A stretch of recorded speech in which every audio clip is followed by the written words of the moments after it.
어느 날 대제국 애굽을 통치하는 바로가 깊은 번뇌에 빠졌습니다.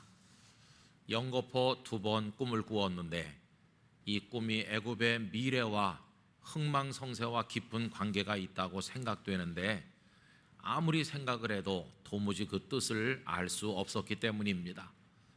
온 나라 안의 술객과 박사들을 다 모아서 꿈을 이야기해 주면서 그 뜻이 무엇인지 알아내도록 했지만 알 수가 없었습니다. 그의 가슴이 새카맣게 타들어가는 것 같고 너무나도 안타까운 지경에 있게 되었습니다. 바로 그때 왕의 술 맡은 관원이 사람을 하나 천거했는데 다름 아닌 요셉이었습니다. 이 관원은 한때 바로에게 죄를 범해서 감옥에 갇혔던 적이 있었는데 그 감옥에서 꿈을 꾸었고 거기서 만난 히브리 노예 출신의 죄수 요셉이 그의 꿈을 해석해 주었는데 그 해석대로 이루어져서 2년쯤 전에 복직한 바가 있었습니다. 세월이 무심해서 그는 그 요셉을 까맣게 잊고 있다가 왕의 고통을 보면서 요셉을 떠올리게 된 것입니다. 그래서 오늘 말씀에 보는 대로 요셉이 바로 앞에 서게 되었습니다. 이 세상에서 가장 낮은 자처럼 보이지만 사실은 하나님 앞에 가장 존귀한 요셉이 이 세상에서는 가장 높은 자로 보이지만 하나님도 모르고 갈 바를 모르는 바로 앞에 서서 하나님의 뜻을 이야기하게 된 대단히 놀라운 장면이라고 말할 수 있겠습니다. 여러분, 오늘 읽은 본문의 15절은 요셉에게 건넨 바로의 말입니다. 바로가 요셉에게 이르되 내가 한 꿈을 꾸었으나 그것을 해석하는 자가 없더니 들은즉 너는 꿈을 들으면 능히 푼다 하더라. 여러분, 이에 대한 요셉의 말이 16절에 나오고 있습니다. 16절을 다 같이 읽겠습니다. 요셉이 바로에게 대답하여 이르되 내가 아니라 하나님께서 바로에게 편안한 대답을 하시리이다. 아멘. 이 16절 말씀 중에서 편안한 대답이라고 하는데 주목하시기를 바랍니다. 여기 편안한이라고 번역된 단어는 성도님들께서 너무도 잘 아시는 샬롬이라고 하는 단어입니다. 편안한 대답이 뭘까요? 그 전에는 가슴이 타는 것 같고 고통스럽고 안타까웠었지만 그 대답을 듣고 나니 걱정과 근심이 다 사라지고 마음의 평화가 찾아오는, 평안이 찾아오게 되는 대답, 이게 바로 편안한 대답이고 샬롬의 대답인 것이죠. 이제 바로가 요셉을 통해서 꿈의 해석을 듣고 나면 그의 마음의 근심과 걱정이 다 사라지게 될 거라고 하는 위로의 이야기였습니다. 이제 드디어 요셉이 꿈을 해석해 주는데 왕이 꾼 꿈대로 하면 앞으로 7년 동안 전례 없는 풍년이 올 것이고 그 다음에는 들어본 적이 없는 무서운 흉년이 영거포 7년이 오게 될 겁니다. 그러니 풍년이 올 때 잘 준비하셔서 그 흉년에 대비하셔야 합니다. 이렇게 이야기를 해 주었습니다. 여러분, 희망이 없는 것 같았는데 잘 준비하면 이 나라가 살아남을 수 있다는 말을 듣고 나는 순간 이 바로 가슴 속에 있던 응어리가 다 풀리면서 평화가 찾아왔으니 요셉이 전달해 준 말은 문자 그대로 샬롬의 대답이었다고 할 수가 있겠습니다. 바로는 너같이 하나님의 영광에 감동된 자를 어디서 찾겠느냐? 요셉을 애굽의 총리로 세워서 그에게 그 모든 과제를 맡긴 것을 우리가 알고 있습니다. 여러분, 잘 아시는 이야기죠? 그런데 여기서 우리가 한 가지 생각을 해볼 게 있습니다. 그것은 지금 바로의 가슴이 너무도 답답하고 번뇌에 사로잡혀 있었는데 우리가 이 말씀을 전후로 읽어보면 사실은 바로보다도 속이 더 많이 타는 사람이 있다는 겁니다. 바로보다도 속이 더 타들어가는 사람이 누굴까 생각을 해보면 다름 아닌 요셉이지요. 여러분, 요셉의 속이 더 답답하고 더 괴로운 이유가 뭘까요? 그의 인생이 꼬일 대로 꼬여 있질 않습니까? 잘 아시는 것처럼 그는 아버지 야곱의 큰 사랑을 받던, 아무 걱정 없이 살던 귀공자 같은 사람이었었는데, 형님들에 의해서 인신매매되어 노예로 팔렸고, 보디발 장군의 집에 노예가 되니 밑바닥 인생으로 하루아침에 추락하였습니다. 그리고 보디발의 아내의 그 간교하고 음란한 유혹을 뿌리쳤는데도 불구하고 너무도 억울하게 강간미수범이라는 누명을 덮어쓰고 감옥에 떨어져 있는 처지였습니다. 도대체 언제 거기서 풀려 나올 수 있을지, 내 인생이 왜 이렇게 됐는지, 내가 무슨 죄가 있어서 왜 나에게 이런 일이 다가오는지, 늙으신 아버지를 살아생전 한번 뵐 수는 있을 것인지, 내 미래가 어떻게 될 것인지, 아마 그는 밤마다 몸부림치면서 하나님, 내 인생이 도대체 왜 이렇게 꼬인 겁니까? 왜 이렇게 됐는지 답을 좀 주세요. 그렇게 눈물로 부르짖지 않았겠습니까? 그래서 우리가 생각할 때 바로보다도 훨씬 더 심각한 사람, 그 해답을 발견하지 않으면 도저히 살 수 없는 사람, 그 사람이 요셉인 것으로 여겨진다는 것입니다. 그런데 참 이상하죠. 지금 바로 앞에 서 있는 요셉의 모습을 보세요. 그가 분노와 원망에 사로잡혀서 떨면서 자신의 인생에 다가온 이 저주 같은 상황에 대해서 몸부림을 치고 절규하고 있는가? 그게 아니더라는 것이에요. 아까도 말씀드린 것처럼 그는 마치 아무 일도 없다는 듯이 대단히 행복한 인생을 살고 있는 사람처럼 평온한 가운데 바로 앞에 서서 하는 말이, 하나님께서 바로에게 편안한 대답을 하실 겁니다. 오히려 그를 위로하는 말을 하고 있지 않습니까? 도대체 이 보잘것없는 죄수의 마음을 채우고 있는 그 평화는 어디서 온 것인가? 어떻게 요셉은 꼬인 인생을 살면서도 태연할 수 있는 것인가? 그 마음의 평정은 도대체 어디서 온 것인가? 이런 생각을 하게 되지 않습니까? 여러분, 어떻게 그럴 수 있었을까요? 그 대답이 간단합니다. 그것은 요셉이 이미 샬롬의 대답을 가지고 있기 때문이었어요. 왜 노예가 됐는지, 왜 감옥에까지 와 있는지, 앞으로 어떻게 될 것인지에 대한 자세한 건 알 수 없지만 그의 가슴을 채우고 있는 편안한 대답이 있었기 때문에 그는 노예임에도 불구하고 자유인인 것처럼, 마치 주인인 것처럼, 무엇에도 얽매이지 않은 것처럼, 죄수임에도 불구하고 존귀한 사람인 것처럼 자신에게 주어진 삶을 살아갈 수 있었다는 것입니다. 여러분, 요셉의 가슴을 채우고 있는 이 샬롬의 대답은 얼마나 그를 아름답게 만들었나요?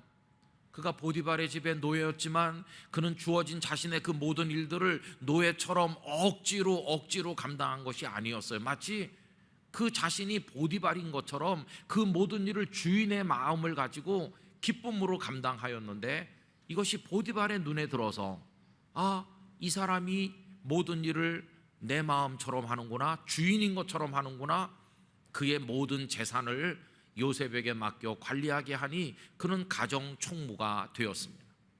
감옥에서도 마찬가지였습니다.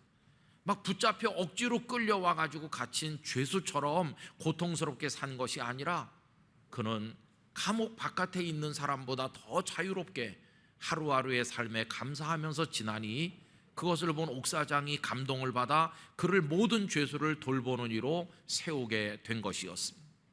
성도 여러분, 분명히 노예인데 주인인 듯 살고, 분명히 죄수인데 자유하는 사람처럼 살아가는 요셉의 이 모습이 얼마나 멋있습니까? 상황에 매이지 아니하고 그걸 초월해서 살아가는 그의 모습은 대단히 아름답지 않습니까? 어떻게 그렇게 살 수 있는가? 그의 가슴을 채우고 있는 샬롬의 대답이 있었기 때문이었습니다. 우리 영락교회 성도 여러분, 다 지금 다양한 상황 속에 계시잖아요. 그 상황이 너무나도 힘들고 요셉처럼 내 인생이 왜 이렇게 꼬였나 생각하는 분들이 많이들 계실 줄로 아는데, 간절히 바라기는 우리 성도님들의 가슴에도 하나님께서 샬롬의 대답을 주시기를 원합니다. 그걸 붙들고 살아가시게 되기를 기원합니다. 자, 그러면 요셉의 가슴을 채우고 있는 그 상황을 이겨내게 만드는 대답은 어떤 내용의 대답이었을까요? 그건 아주 간단한 것이었습니다. 내가 비록 노예가 되었으나 억울한 죄수의 자리에 떨어져 눈앞에 희망이 없는 것 같으나 내 인생을 이끄시는 분은 하나님이신 줄 믿습니다. 내 삶은 하나님의 손 안에 있음을 믿습니다. 나의 전 생애를 하나님의 손에 맡깁니다. 하나님, 저를 일으켜 세워 주시옵소서. 이게 그의 가슴 속에 있는 고백이었다는 것을 알게 됩니다. 여러분 잘 아시잖아요.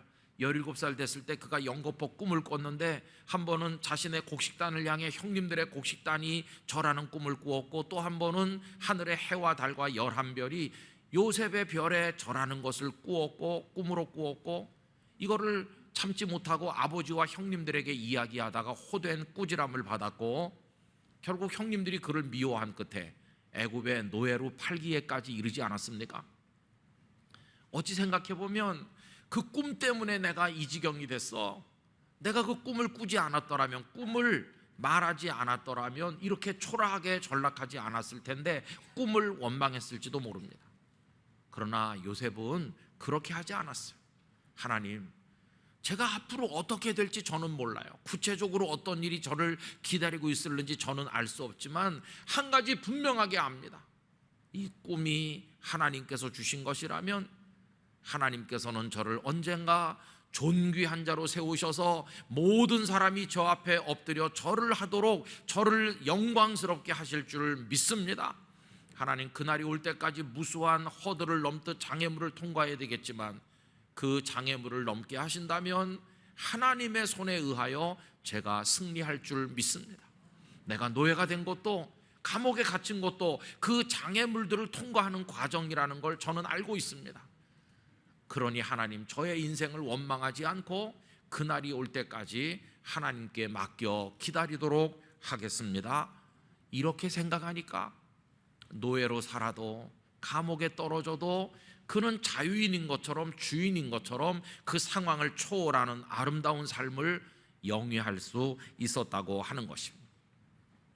얼마나 멋진 대답을, 자기 인생에 대한 해답을 품고 사는 모습인지요.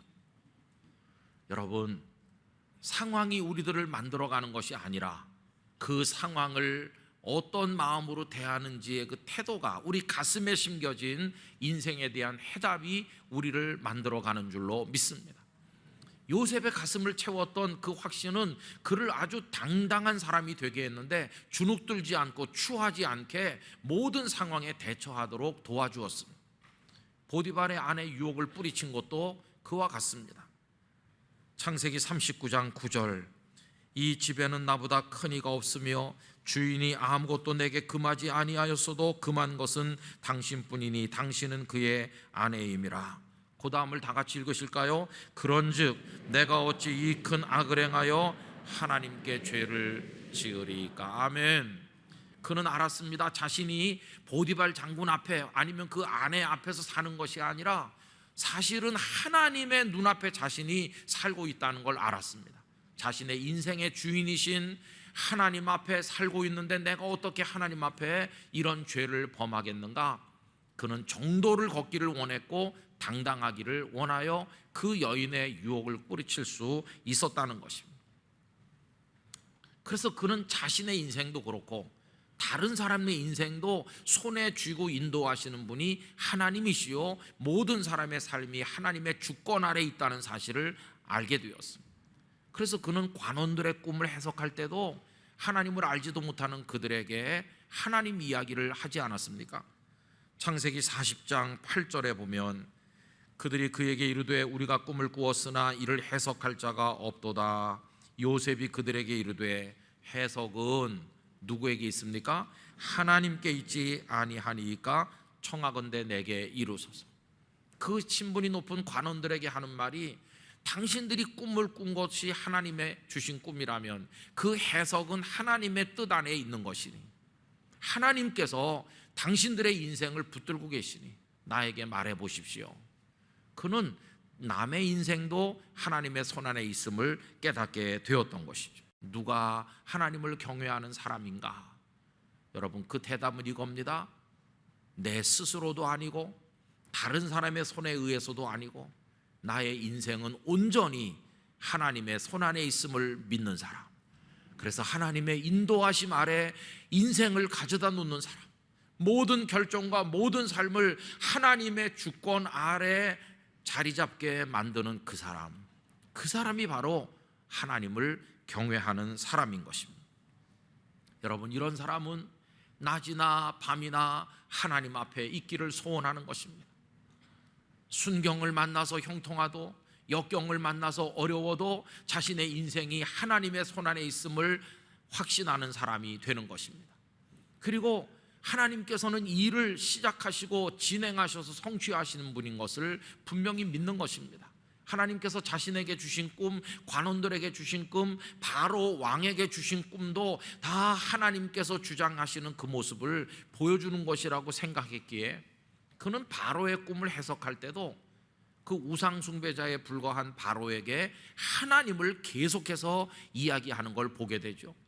여러분, 41장 25절에 요셉이 이렇게 말합니다. 요셉이 바로에게 아뢰되 바로의 꿈은 하나라.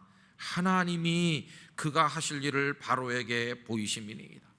풀어서 말하면 바로 왕이시여 당신이 대제국의 최고 통치자인 줄 생각하시겠지만 당신과 당신의 나라는 하나님의 손안에 있습니다. 그걸 이야기하는 거죠.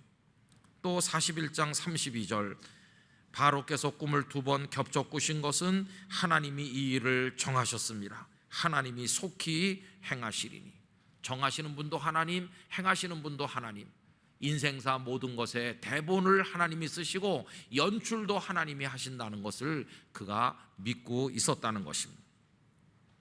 여러분, 이것이 그의 가슴을 채운 샬롬의 대답이었습니다. 하나님께서 나를 붙드신다면 어떻게 인도하시는지 나는 하나님만 따르겠습니다. 걱정하지 않고 염려하지 않겠습니다. 내 마음을 하나님의 평안이 채우도록 살겠습니다.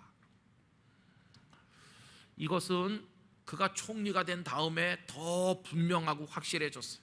총리가 되고 난 다음에 결혼을 해서 아들 둘 므낫세와 에브라임을 낳아서 그런 이름을 짓는데 그 이름 속에도 이 신앙 고백이 담겨 있습니다. 41장 51절 52절을 제가 읽어보죠. 요셉이 그의 장남의 이름을 므낫세라 하였으니 하나님이 내게 내 모든 고난과 내 아버지의 온 집이를 잊어버리게 하셨다 하며 차남의 이름을 에브라임이라 하였으니 하나님이 나를 내가 수고한 땅에서 번성하게 하셨다 함이었더라. 여러분, 결정적인 것은 흉년이 드디어 시작이 되었는데 형님들이 곡식을 사러 와서 그 앞에 무릎을 꿇었잖아요. 우여곡절 끝에 자신이 요셉이라는 걸 밝히자 형들이 너무 두려워서 떨었죠. 그때 그 형님들에게 그가 했던 말이 무엇인가요? 45장 5절 당신들이 나를 이곳에 팔았다고 해서 근심하지 마소서, 한탄하지 마소서.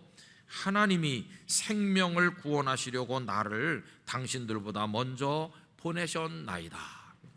이거 풀어서 말하면 이런 겁니다. 형님들 두려워하지 마세요. 겉으로 보면 형님들이 저를 팔았기 때문에 제가 여기 노예로 온 것 같이 보이지만 저의 인생을 붙들고 계시는 분은 형님들이 아니고 하나님이십니다.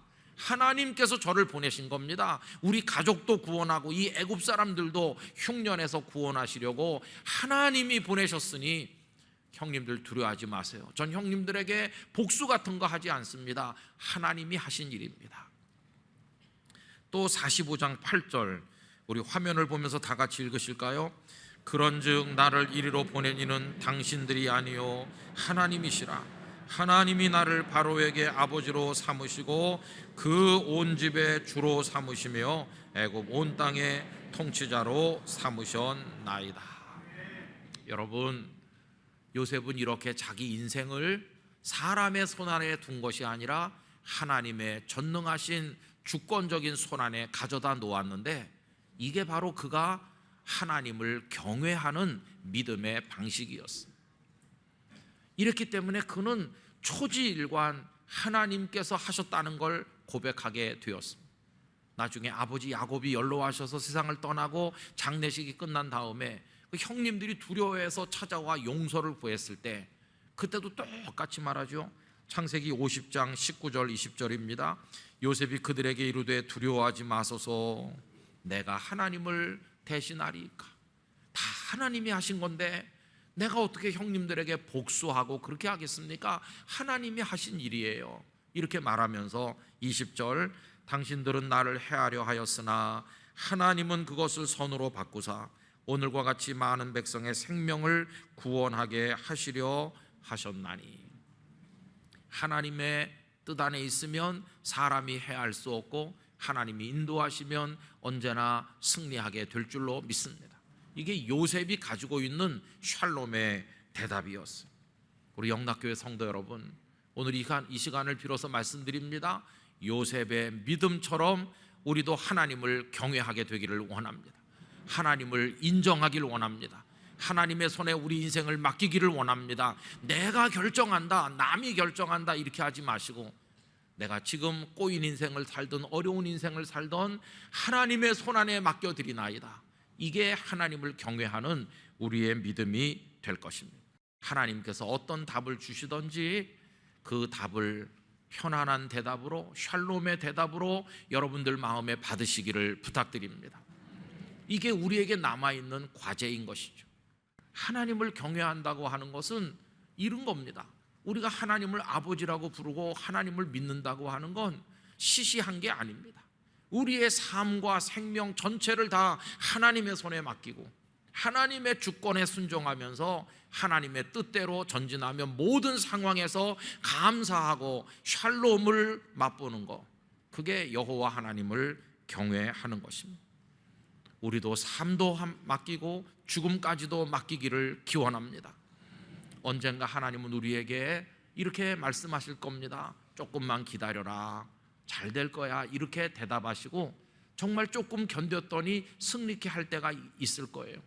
여러분, 그럴 때는 그걸 간증거리가 되게 해서 사람들 앞에 간증할 겁니다. 하나님께서 저를 이렇게 회복시켜 주셨다고, 이렇게 지금 극복되었다고, 하나님은 위대하시다고.